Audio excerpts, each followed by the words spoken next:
বাংলার বিভিন্ন চিকেনের রেসিপির মধ্যে চিকেন ডাক বাংলো একটি জনপ্রিয় রেসিপি। ব্রিটিশ যুগ থেকে শুরু করে আজও এই রেসিপি আমাদের কাছে জনপ্রিয় হয়ে রয়েছে। সুস্বাদু এই রেসিপিটি চলুন আজ আমি আপনাদের সাথে শেয়ার করে নেব। তাহলে চলুন শুরু করা যাক। আর সাথে আছি আমি সুস্মিতা। আপনারা দেখছেন আমার চ্যানেল পালবাড়ির কিচেন। প্রথমে এখানে আমি 1 কেজি চিকেন নিয়ে নিয়েছি। একটা বাটির মধ্যে চিকেনটা ভালো করে ধুয়ে নিয়েছিলাম, এবার নিয়ে নিচ্ছি।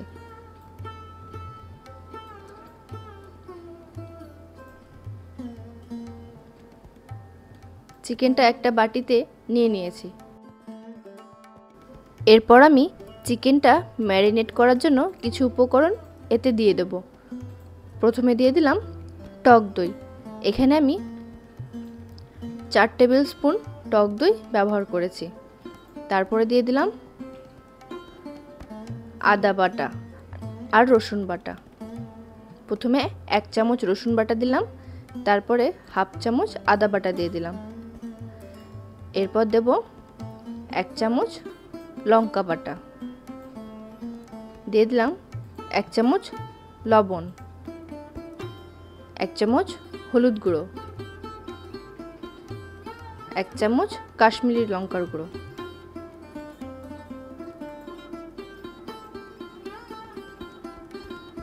এরপর ভালো করে মেখে নেব। তার আগে দিয়ে দেবো একটু সরষের তেল। এবার সব উপকরণ একসাথে ভালোভাবে চিকেনের সাথে মেখে নিতে হবে। ভালোভাবে মশলাগুলো চিকেনের সাথে মেখে নিতে হবে, যাতে সমস্ত চিকেনের গায়ে মশলাগুলো ভালোভাবে ম্যারিনেট হয়। এরপর এটা আমি 30 মিনিট রেখে দেবো এভাবে ম্যারিনেট করে। এরপর একটা মশলা তৈরি করব চিকেন ডাক বাংলো বানানোর জন্য। তার জন্য নিয়ে নিলাম 3টে শুকনো লঙ্কা, কিছু গোলমরিচ, 2টো এলাচ, 3-4টে লবঙ্গ, ছোট ছোট 2টো দারুচিনির স্টিক, আর দিয়ে দেবো জয়িত্রী, জায়ফল, 1 চামচ জিরে, 1 চামচ ধনে, আর দিয়ে দিলাম একটা তেজপাতা। এটা আমি 1 কেজি চিকেনের মাপে তৈরি করে নিয়েছি। আর নিয়ে নেব কিছু গোটা গরম মশলা ফোড়নের জন্য। কিছু আলু কেটে নিয়েছি আর পেঁয়াজ কুচি করে নিয়েছি। 3টে ডিম এখানে আমি সেদ্ধ করে নিয়েছি। আর একটা টমেটো আমি কুচি করে নিয়েছি। এরপর কড়াই বসিয়ে দিয়েছি। কড়াইতে প্রথমে মশলাটা ড্রাই রোস্ট করে নেব। তার জন্য প্রথমে দিয়ে দিলাম শুকনো লঙ্কা আর তেজপাতা। প্রথমে শুকনো লঙ্কা তেজপাতাটা একটু ড্রাই রোস্ট করে নেব। শুকনো লঙ্কা তেজপাতা অর্ধেক ড্রাই রোস্ট হয়ে গেলে প্রথমে এখানে দিয়ে দেবো আমি ধনে আর গোলমরিচ। ধনে গোলমরিচের সাথে এবার শুকনো লঙ্কা তেজপাতা একসাথে ড্রাই রোস্ট করে নেব। এটা কিছুক্ষণ হয়ে আসার পর এর মধ্যে আমি দিয়ে দেবো বাকি মশলাগুলো। বাকি সব মশলা এবার একসাথে দিয়ে ভালোভাবে একটু ড্রাই রোস্ট করে নেব। খুব বেশি মশলাগুলো ভাজবেন না। হালকা সুন্দর একটা গন্ধ যখন চলে আসবে এই মশলা ভাজার থেকে, তখন এটাকে নামিয়ে নিতে হবে। দেখুন মশলাগুলো আমি এভাবে ভেজে নিয়েছি। এরপর নামিয়ে নেব। একটা প্লেটে নামিয়ে নিচ্ছি। ঠান্ডা হয়ে গেলে এটাকে গুঁড়ো করে নেব। তারপরে কড়াই বসিয়ে দিয়েছি। কড়াইতে দিয়ে দিলাম সরষের তেল। তেল গরম হয়ে গেছে, আলুগুলোকে ভেজে নেব। এরপর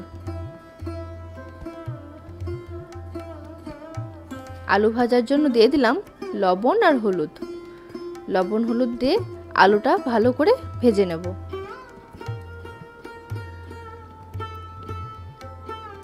খুব বেশি লাল লাল করে আলুগুলোকে ভাজবো না। আলুর গায়ে সুন্দর একটা রং ধরলেই আলুগুলোকে তুলে নেব। আলুগুলো দেখুন এরকমভাবে আমি ভেজে নিয়েছি। এবার তুলে নিচ্ছি। এরপর ওই তেলে ডিমগুলোকেও ভেজে নেব।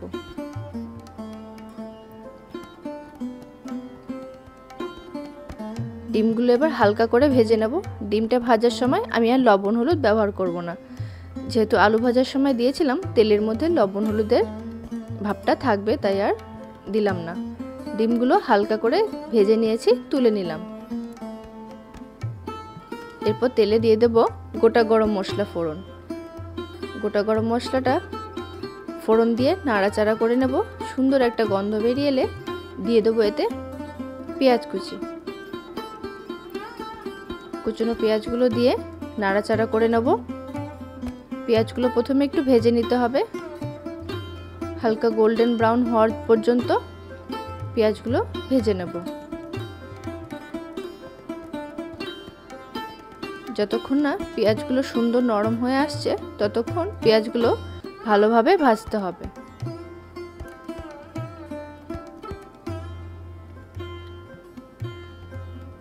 পেঁয়াজটা ভাজা হয়ে এসছে, এই সময় আমি দিয়ে দেবো 1 চামচ আদা রসুন বাটা। প্রথমে আমি চিকেন ম্যারিনেটের সময় দিয়েছিলাম, তাই এখানে আমি অল্প আদা রসুন বাটা মানে দুটো মিলিয়ে 1 চামচ মতো ব্যবহার করেছি। আদা রসুন বাটাটা দিয়ে কিছুক্ষণ কষানোর পর দিয়ে দেবো হলুদ আর লবণ,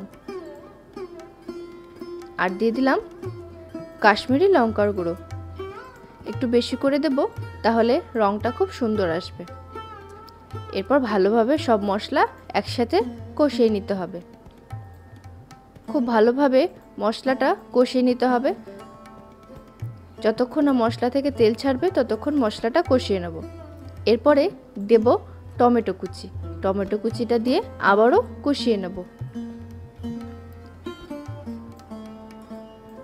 মশলাটার রঙটা কতটা সুন্দর হয়েছে দেখুন।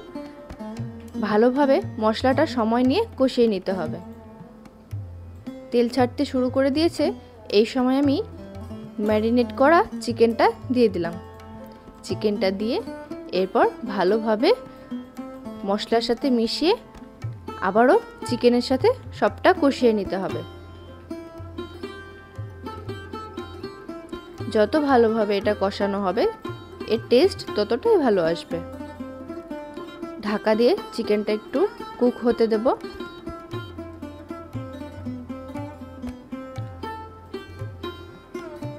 এরপর এই ফাঁকে আমি মশলাটাকে গুঁড়ো করে নেব, যেটা আমি ড্রাই রোস্ট করে রেখেছিলাম।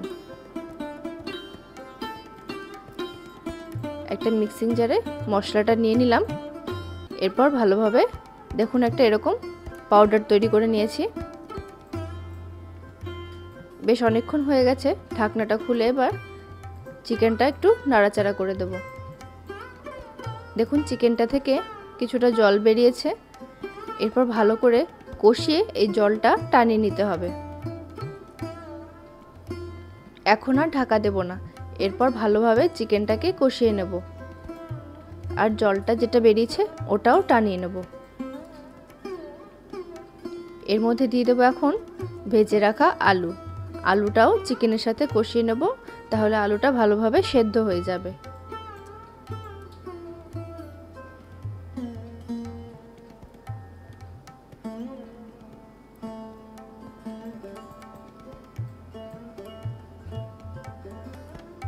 চিকেনটা বেশ অনেকক্ষণ ধরেই কষিয়ে নিচ্ছি।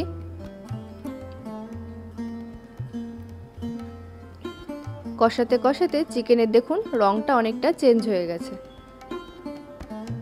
আর জলটাও অনেকটা টেনে এসেছে।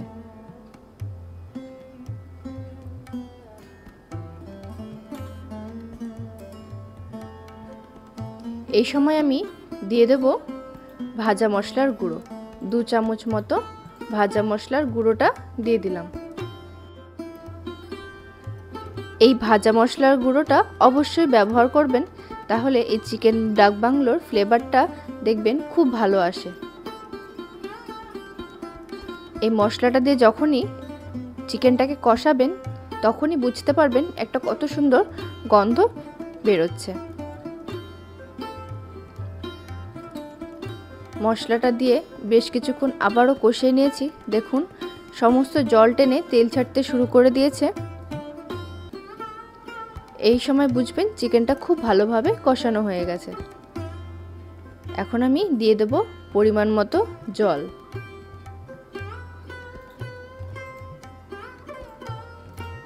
আপনারা যেরকম গ্রেভি রাখতে পছন্দ করবেন এখানে ততটা জল ব্যবহার করে নেবেন। তবে খুব বেশি পাতলা হলে এটা খেতে ভালো লাগবে না, তাই আমি এই পরিমাপে জল দিয়েছি যাতে চিকেনটা অল্প উপরে ভেসেও থাকে আর কিছুটা ডুবে ডুবে থাকে। এরপর ভালোভাবে ঝোলটাকে ফুটিয়ে নেব। কিছুটা ফুটে উঠলে এখানে সেদ্ধ করা ডিমটাকে দিয়ে দেব। এরপর নাড়াচাড়া করে নেব একটু ভালোভাবে। তারপর আরও বেশ কিছুক্ষণ ঝোলটাকে একটু জাল দিয়ে নিয়ে বা ফুটিয়ে নিয়ে তারপরেই তৈরি হয়ে যাবে।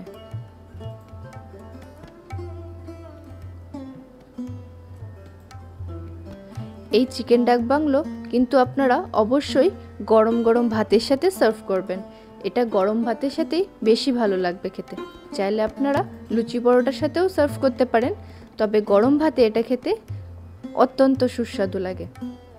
তাহলে আজকে আমার এই চিকেন ডাক বাংলো ভিডিওটি আপনাদের কেমন লাগলো অবশ্যই কমেন্ট করে জানাবেন, আর ভালো লাগলে একটা লাইক করে দেবেন ভিডিওটিতে, আর আমার চ্যানেলটি সাবস্ক্রাইব করে পাশে থাকা বেল আইকনটা প্রেস করে দেবেন। তাহলে যখনই আমি একটা ভিডিও আপলোড করব তার ইনস্ট্যান্ট নোটিফিকেশন আপনাদের কাছে পৌঁছে যাবে। ধন্যবাদ।